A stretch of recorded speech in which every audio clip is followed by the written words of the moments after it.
So I wanted to bring you down here to my harbour and it's a harbour that's very important to me. It's where I've lived for the last 20 years. I'd say all my time I felt like I'm a grown-up. It's where I taught my kids to swim, to jump off very high things, and we've learned to really love and embrace the water, and sometimes we'll leave the harbour and swim along the coast here, if you can see this, and we'll swim to those. On a really nice sunny day, we'll actually swim from this harbour right to the next and come back. And sometimes we'll stay in the harbour because there's a really big storm and the waves are crashing over and it's only safe to swim in here. And this kind of feels a bit like the internet to me. This is a safe, protected space. This is like the purpose of your router. Your router in your home, you can have lots of things playing nicely together and they're all connected, but they're all safe. But your router quite literally routes you out into the world, and it's kind of dangerous out there, you know, especially if there's a storm and there's unseen sea monsters lurking under the sea, like ready to pounce any minute. And the harbour it takes you away from that and it brings you in and it makes it safe. And this harbour was built, you can see, over time. It wasn't built in an instant. It actually, there's been iterations over hundreds of years, and it's even the storm damage from a year ago, which over there are the stones to repair it again, but it hasn't been. So it's a living thing. It's certainly not static. But the important thing of why I want to relate it to the internet is, yes, it's safe in here, but this passage in and out, it's standardised. You can look at this and go, well, obviously you're not going to have a huge ferry come in here. It's not big enough. It's kind of naturally filtering what's safe to come in here, because if a ferry came in, it wouldn't be able to get out again. So make it wide enough to say, if you're wide enough to pass through here, you're the right size to be in here. And then every single ferry port in the world has the same entrance, but different sizes to accommodate different things. And isn't that lovely? There's this international standard of effectively your relationship between the sea and nature. And this is what I wanted to build with hiCams. I wanted to think of me, Justin and Jayne as three different harbours. A harbour in Celadite, a harbour in Hexham, there's never been one in Hexham, the first one, and a harbour in Morpeth. And these three harbours are connected, of course, by cables and through the internet that might actually go under the sea. I suspect it goes via the road, but via the land. But it's sort of this metaphor, or this space and place that I come from, I feel puts a whole load of values, not just into hiCams, but all of my work around a healthy internet.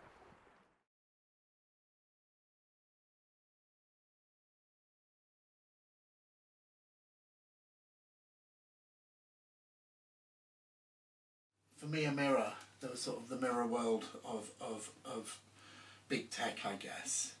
And I was wondering, reflecting on what of your motivations for the mirror and where it came from, and yeah, and it's something that we've talked about for years now, John, isn't it? It's a decade.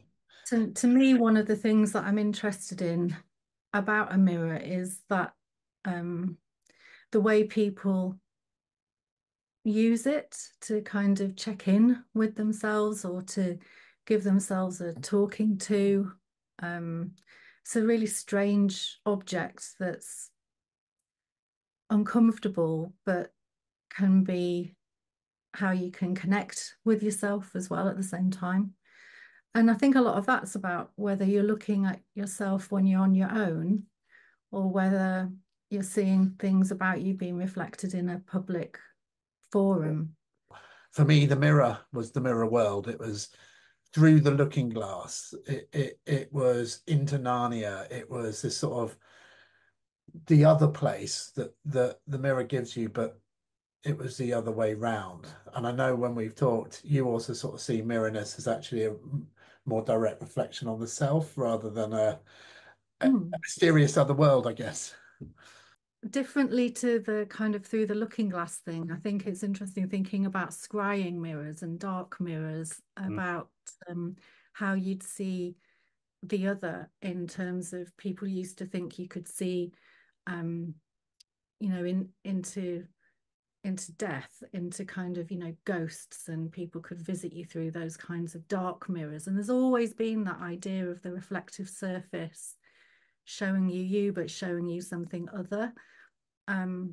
Yeah, so it's always felt like a really interesting tool for us. And when the three of us were together in Anstra, that we were talking about, when would you feel comfortable being seen, or kind of sharing that kind of experience of people looking at you and you looking at them, but it's still having a kind of personal resonance. And the three of us, in my recollection anyway, we started talking about, well, how would it feel if we actually put ourselves into this project and explored a way that we made things so that we would live with, and kind of, put ourselves in that interesting / uncomfortable / kind of playful space.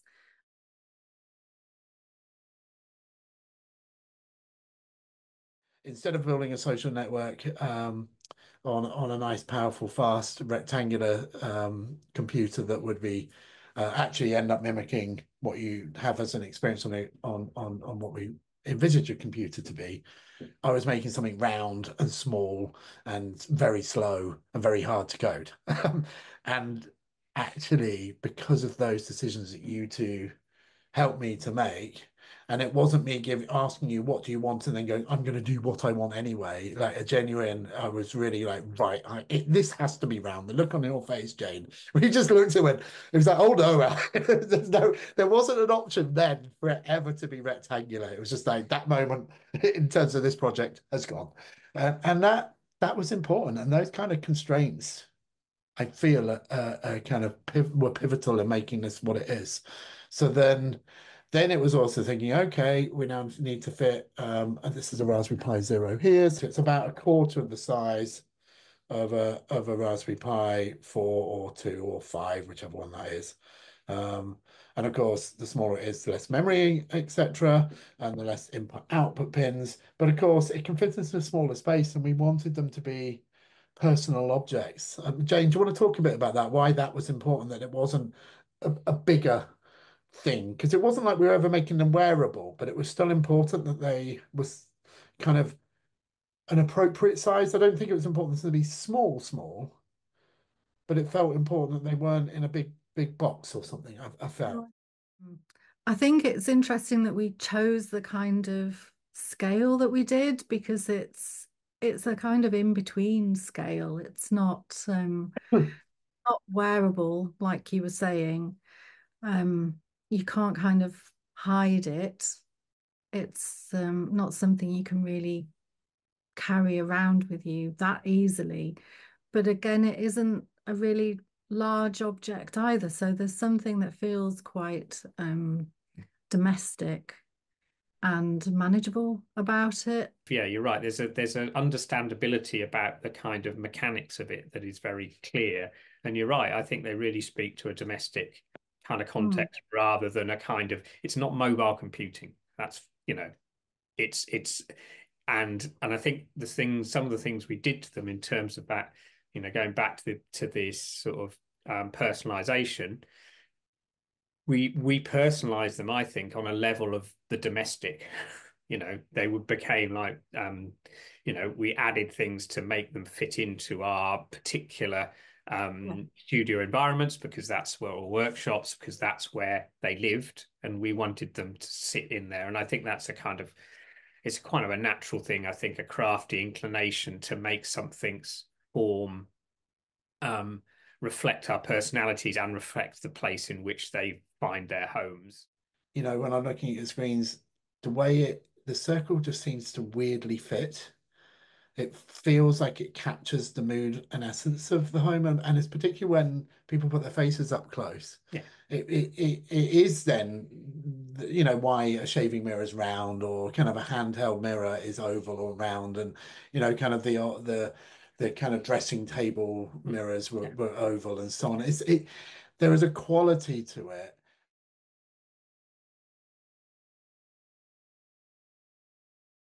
So because our families didn't want to have these in places where they would be or would be very often, they've naturally ended up in our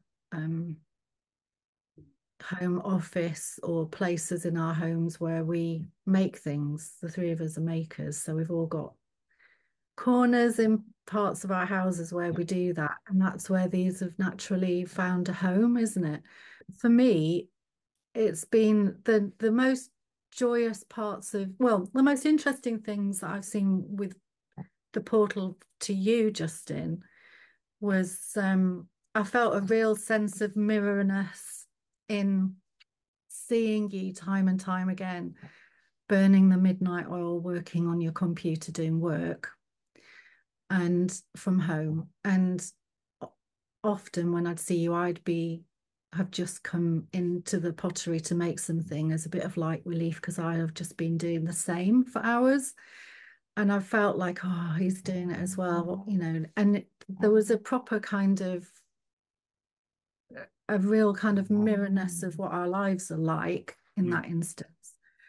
That juxtaposed with my other favourite times between us, when I've been able to see you took the hiCam out into your shed when you were chopping some wood and making some spoons and doing some wood carving, and I was in the pottery, and that was that kind of, and we didn't need to do anything.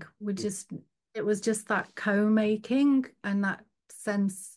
Again, it's a mirroring kind of, you know, feeling like there's a sense of sharedness, isn't there? A sense of sharing something when that kind of ad hoc, you know, similarity between what we're doing occurs. Yeah, and I think that's a really different from the kind of performative Instagram, let's make a shiny video of me doing something brilliantly that everyone can go, oh, that's fantastic, they must be geniuses. It's just a kind of unspoken, like you said, it's just like, this is what we do in our lives. We're doing stuff. Yes, we made some decisions to move it, but apart from that, these things, we haven't talked about it, is like predominantly they've been on for long periods. This is not like we're going to have it on for 15 minutes and turn it off. This is about a longitudinal experience of what it is to share our experiences. They've been on for many hours or days or even longer. And in that, there's a kind of, there are moments of recognition, there's moments of, you know, there is a whole range of things. And that's the way it's interesting, rather than as a sort of, some sort of personal social network for doing all the things that social network tends to do, which is amplify and filter in order for people to promote normally completely unrealistic versions of reality.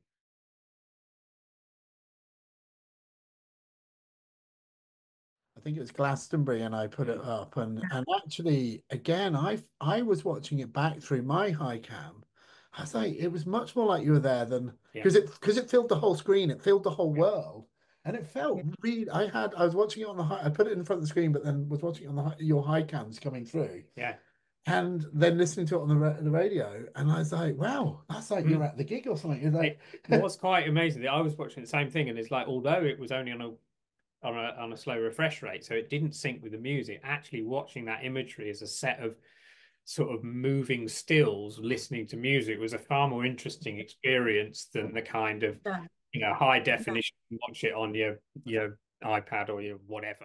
What you were just saying made me think of how important like openness but boundedness has been with this. So although everything that you've said, so there was a slow frame rate, no audio, somewhat pixelated when there's movement, is true. I think there was a vast amount of openness to it as well, in terms of not only what you could do with it, but because it didn't have any audio, you had to come up with your own. And because it didn't have any audio, it lended to us kind of sometimes being a bit kind of slapstick, silent movie like with one another. So that openness and boundedness is a really important thing, and it's those limitations that I think lend it some of its you have to be inventive and lend it some of its really interesting opportunities and give it a texture that we don't often get with other digital devices and things that we interact with. Everything's about being so slick and seamless. You miss out on you having to kind of put something else in there. You're just a lot more passive.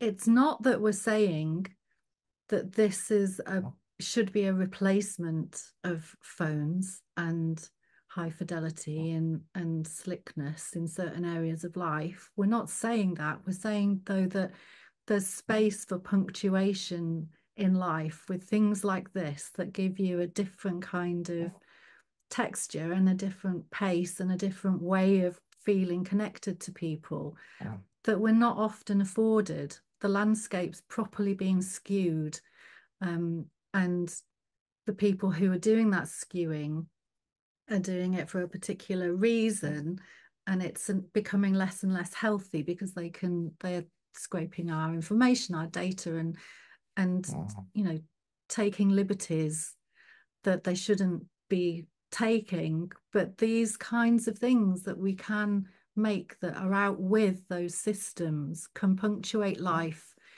in lots of more innovative and interesting ways. So they're things that would live amongst these other kind of devices, aren't they? And I love the fact that what we're seeing on these, we know on the hiCams, nobody else has seen. These are images and bits of film that only exist here, and they're not being recorded. Once they've moved on, they've gone.